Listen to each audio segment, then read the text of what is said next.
All right, so we're talking about the binomial expansion, and I'll just point out a couple of things. Firstly, over here we have Pascal's triangle, and this is like a geometric mathematical extension that we can perform, where we have ones on all the diagonals, right? You just keep going, ones down there, and then each number in between is the sum of the two above it. So 1 plus 1 is 2, 1 plus 2 is 3, all right, 2 plus 1 is 3, 3 plus 3 is 6, 1 plus 3 is 4. That's how we generate it. You can keep going on. And this bears great utility for us because we can use this when we're expanding numbers other than 2 here. We can have to the power of 3, to the power of 4, to the power of 5. And we can expand them simply. So we're familiar with this expansion. That's a perfect square expansion. All right, we did that in semester 1, hopefully prior to as well in math pathways. And this is the formula, right? This is what it expands to. So we'll just quickly have another go at that one. We're going to say what corresponds with A and what corresponds with B. We can see the X corresponds with A and the 2 corresponds with B. So when we put that in the formula, we're going to have the A squared, which is X squared, plus 2 lots of A times B. All right, always that number 2. 2 lots of the value of A times the value of B. The value of B is 2. And then plus B squared, B is 2. And then we could simplify it, right? X squared plus 2 times X times 2, that's 4X, plus 4. Okay, we're familiar with that. That's the kind of thing we're doing here. Now, if we were confronted with this cubic, we've got X plus 2 to the power of 3. One way we could do that is write it. This is what it means, right? X plus 2 times X plus 2 times X plus 2. All right, it means X plus 2 times itself 3 times. And we could expand that using FOIL or distributive law. We could perform the perfect square on this one and then distribute that one. But it's going to take a long time. It's going to take a long time, particularly if we have a power of 4 or a power of 5 here. You can see it gets enormous, right? So what we're looking for is a shortcut. Now, that's where Pascal's triangle comes in. What I want to point out to you is these numbers here correspond with the expansion here. So we have X plus 2 to the power of 3. All right, so this is when we have to the power of 2, this is when we have to the power of 3, and this is when we have to the power of 4. All right, so you can maybe just look at these numbers and say, all right, that's the power of 2, that's going to be the power of 3, that's going to be the power of 4. And so the first thing I'm going to do is just write these numbers spread out a little bit. 1, 3, 3, 1. All right, so if we've got X plus 2 to the power of 3, I've got 1, I've got 3, I've got 3 and 1. I'm taking it from Pascal's triangle, okay, the third row, I suppose, where we've got the cubic expansion. Then what we do is we look and we go, what corresponds with A, what corresponds with B? Well, this is our A, right? This is our A, and this is our B. And the cubic expansion, I'm going to write it out in terms of A and A and B, and then we'll perform the substitution. So the cubic expansion goes like this. A to the 3, A squared, A to the 1. Okay, look what's going on with the A powers here. 3, 2, 1. And then here we do technically have A to the 0. And we'll evaluate that in a moment. All right. Let's go for the B next. All right, so we'll put in the A, then we'll put in the B. Here we have B to the 0, B to the 1, B squared, and B to the 3. Okay, and that's the cubic expansion. I'll just put some pluses in between now. Plus, plus, plus.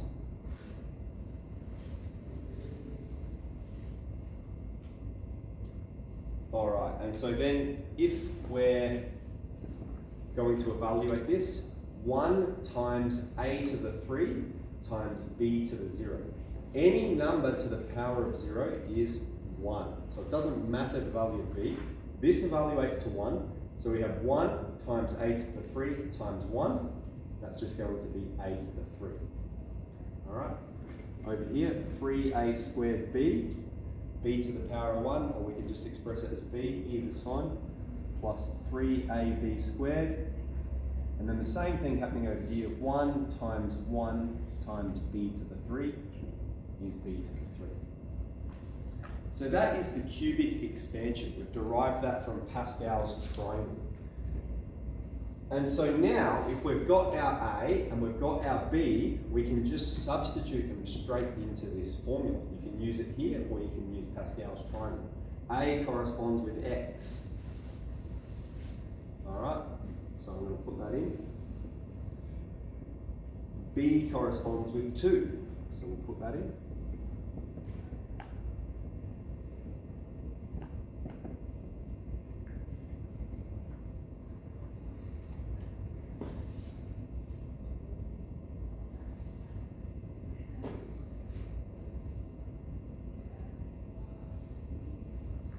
So I've taken the cubic expansion, I've got X corresponds with A, so I've put X everywhere there's an A. There's an A there, there's an A there, there's an A there.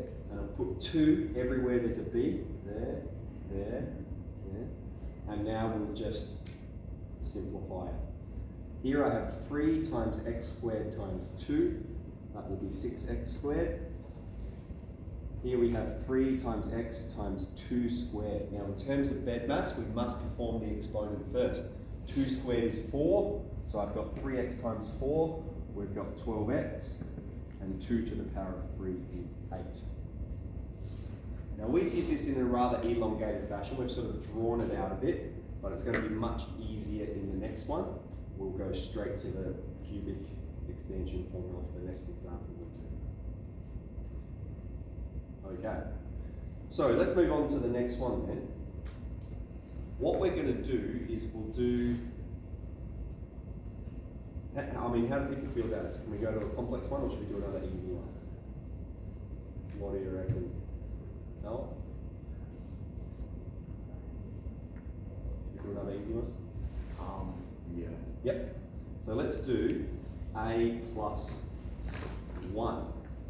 Even, let's do 3. A plus 3 to the power of 3. Let's do that. Okay. So let's look at what it expands to. We can write out all of Pascal's formula again if you want to, but this is what we're abstracting away for the cubic expansion. Okay? So we've got a plus b squared expands to this, and we've got a plus b cubed expands to this. Okay, so maybe in a moment I'll write both of those rules down. So we go, what corresponds with a plus b cubed expands to this, a corresponds with a, b corresponds with 3. So this is our value of a, this is our value of b. So let's put it straight into this formula. So the first one we're going to have is a cubed. Then we have 3 lots of a squared times the b value. What's the b value? 3.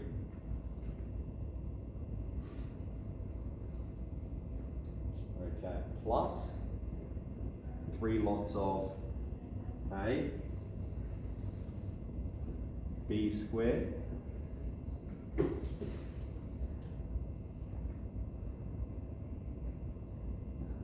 plus b to the power of 3. Alright, so this time we've got a is a, so everywhere there's an a, that's staying the same, a to the 3, 3a squared, 3a, and b is 3, so everywhere there's a b, we're putting the number 3. So we've got 3 there, we've got 3 squared there, and 3 to the power of 3. And then we'll simplify it in one step. Alright, we're going to have a to the 3 plus 3 times a squared times 3, 9a squared, plus 3 times a times 3 squared. It's going to be 3 times 9, 27a, and then plus 9.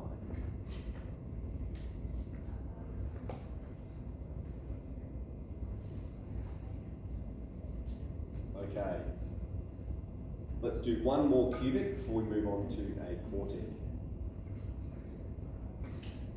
So let's do x take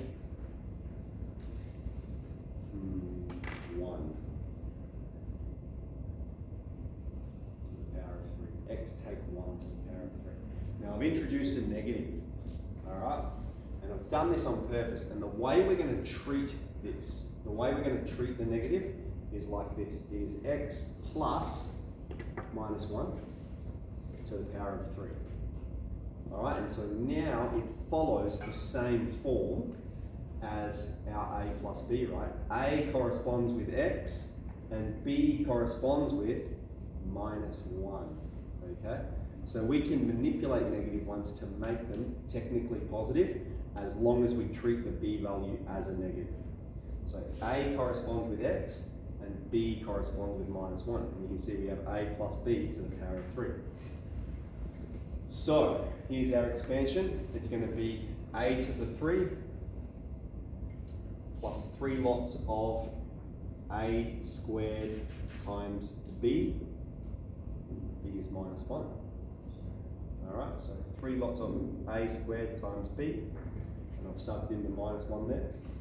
Very good. Move on to the next one. We've got 3 lots of a b squared, and then b to the power of 3.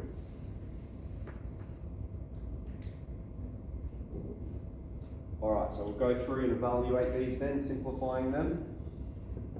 Here we have 3 times x squared times minus 1. That makes that term negative. All right, a positive times a negative is negative.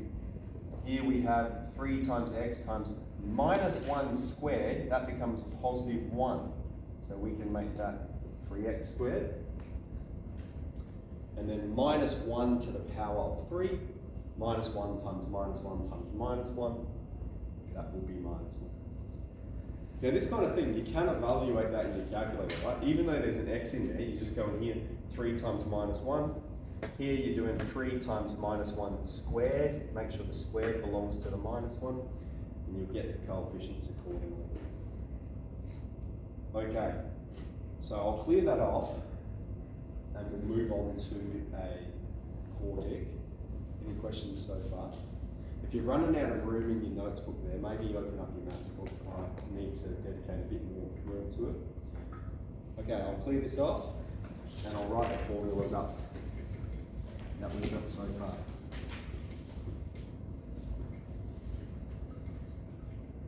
That's the first one. This is going to be the second one.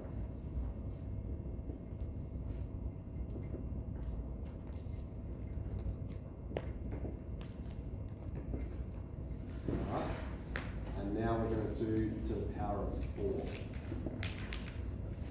Alright, so we'll start again with, let's do p plus 2 to the power of 4. No, let's just do the expansion.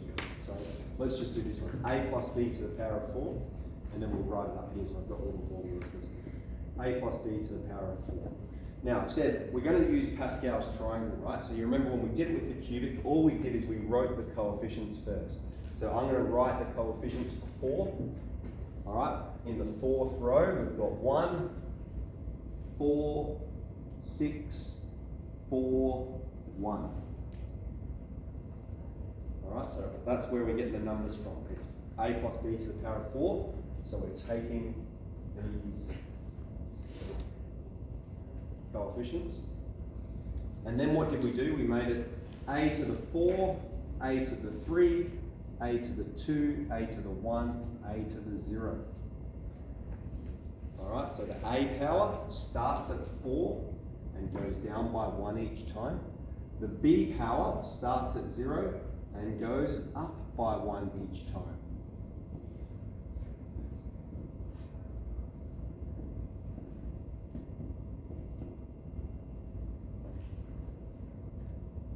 Okay, and we'll simplify this.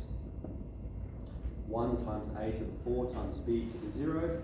That's just going to be a to the 4.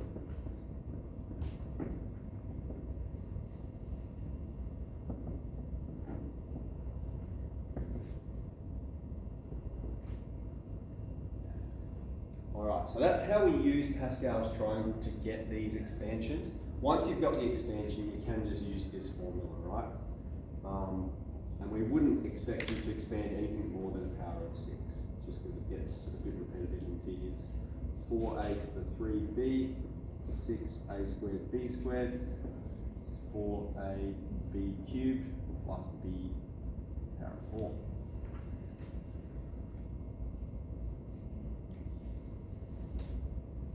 Alright, so let's use that rule to expand a negative. Let's do p take 2 to the power of 4.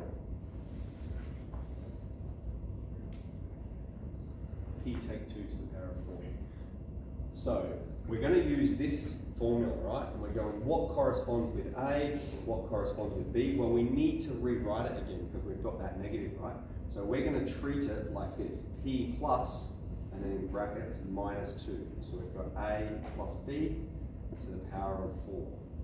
A corresponds with P, and B corresponds with minus 2. And now it's just a matter of substituting each term into this formula. So P goes where the A is. We're going to have P to the 4 plus 4 lots of P cubed times the value of B. B is minus 2.